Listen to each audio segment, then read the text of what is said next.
దేవుని మాట వినకుండా వాళ్ళు విచ్చలవిడిగా పరిగెత్తి దేవునికి దూరం అయిపోయారు. ఎరుకోకు దిగి వెళ్ళాడట. వెళుతూ ఉండగా దొంగలు అతనిని దోచుకున్నారు, కొట్టారు, గాయపరిచారు.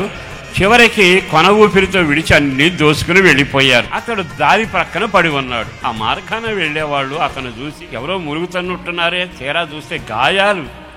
ఏమయ్యా నీకు గాయాలు ఎట్లా తగిలే? ఎవరొచ్చి నిన్ను కొట్టారు? అయ్యా, నేను ఉండవలసిన పరిశుద్ధతలో ఉండకుండా, యెరూషలేములో ఉండకుండా, భక్తుల సహవాసంలో ఉండకుండా నా అంతటా నేనే ఇప్పుడు ఏం చేశానో తెలుసా? భక్తులను ఎదుర్కొన్నాను, సంఘాన్ని ఎదుర్కొన్నాను, సహవాసాలు ఎదుర్కొన్నాను, అన్ని ప్రార్థనలు మానుకున్నానయ్యా. ఎరుకోకి వెళుతున్నా. లోకం వైపు వెళుతుంటే వాళ్ళు నన్ను పట్టుకుని గాయపరిచారు. వీడి గాయాల కారణం ఏంటంటే జారిపోయిన స్థితి. పరిశుద్ధతలో ఉన్నంత కాలం భద్రంగానే ఉంటావు, వాక్యానుసారంగా నడిచినంత కాలం నెమ్మదిగానే ఉంటావు, దేవుడు ప్రాకారంగా ఉంటాడు, నీకు కనుచూపు పరిధిలో భద్రం చేస్తాడు. కానీ యెరూషలేము అనే సన్నిధి వదులుకున్నావుగా, పరిశుద్ధత ప్రార్థన మానుకున్నావుగా, ఒళ్ళంతా గాయాలి. ఆకాశంలో ఉన్న దేవుడు మాట్లాడే మాట ఏమిటో తెలుసా? వీళ్ళు నా దొడ్డి మర్చిపోయారు, వీళ్ళు గాయపరచబడ్డారు. పాపం ఆ గాయాలు తైలంతో మెత్తన చేయబడలా, అదంతా పిండబడలా, వాళ్ళు అలాగే ఉన్నారు.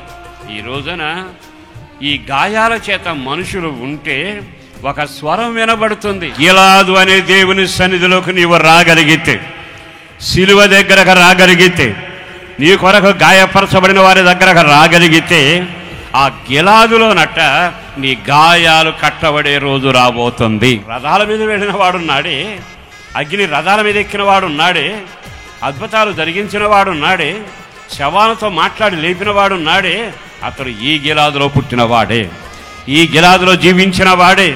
నీ ఆత్మీయ జీవితంలో అద్భుతాలు జరగాలి అన్నా, గాయం లేని వ్యక్తిలాగా నీవు మంచి ఆరోగ్యంతో వర్ధిల్లాలి అన్నా, దైవిక స్వస్థత పొందిన వ్యక్తిలాగా ప్రభు కొరకు జీవించాలి అన్నా, దుష్టుడు చేసే గాయాలన్నిటి మీద నీకు స్వస్థత కలగాలి అంటే నీవు కూడా ఉండవలసిన స్థావరం ఒకటి ఉంది.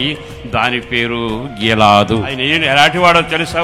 ఊసాడండి, బురద చేసి గుడ్డివాడు కళ్ళకు రాశాడు, స్వస్థత కలిగింది. ఆయన అంగీ పట్టుకున్నారు, స్వస్థత జరిగింది. ఆయన ఖాళీ పడవలు అడుగు పెట్టాడు, సమృద్ధి కలిగింది.